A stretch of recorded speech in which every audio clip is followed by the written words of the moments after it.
जय श्री राम प्यारे बच्चों। तो बेटा आज के इस शॉर्ट में हम लोग बात करेंगे consumer equilibrium in case of two commodities.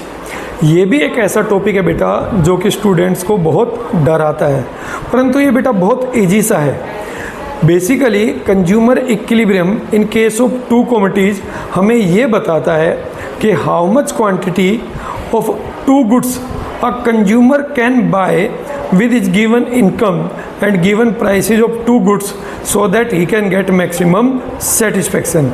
या इसी को दूसरे शब्दों में हम ये कहेंगे कि कंज्यूमर अपनी गिवन इनकम को गिवन प्राइसेस के बेस पे, किसके, दो गुड्स के गिवन प्राइसेस के बेस पे किस तरीके से खर्च करे कि उसको मैक्सिमम सेटिस्फेक्शन गेन हो जाए।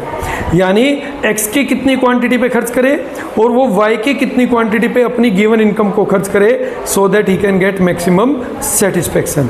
ठीक है। अब यहाँ पर जो कंज्यूमर इक्विलिब्रियम देखते हैं बेटा हम दो गुड्स के केस में, वो दो केस में स्टडी करते हैं। पहला when the price of both the goods are same, दूसरा when the price of both the goods are not same। जब दोनों गुड्स के प्राइस सेम होते हैं बेटा तो हम कहते हैं consumer will be in equilibrium where MUX is equal to MUY। यानी जहाँ पर X की लास्ट क्वांटिटी की मार्जिनल यूटिलिटी और Y की लास्ट क्वांटिटी की मार्जिनल यूटिलिटी दोनों एक दूसरे के बराबर हो। समझिए यहाँ पे जो प्राइस है दोनों गुड्स का वो सेम है, तो सेम प्राइस पे जहाँ पे X और Y दोनों गुड्स से मिलने वाली मार्जिनल यूटिलिटी बराबर हो जाए वहाँ पर कंज्यूमर रुक जाएगा।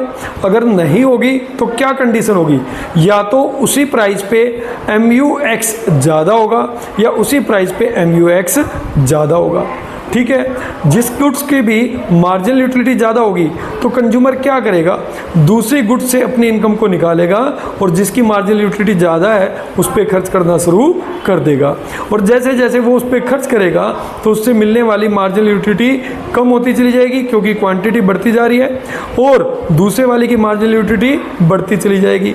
और ये सिचुएशन तब तक चलेगी जब तक MUX और MUY दोनों एक दूसरे के इक्वल ना हो जाए।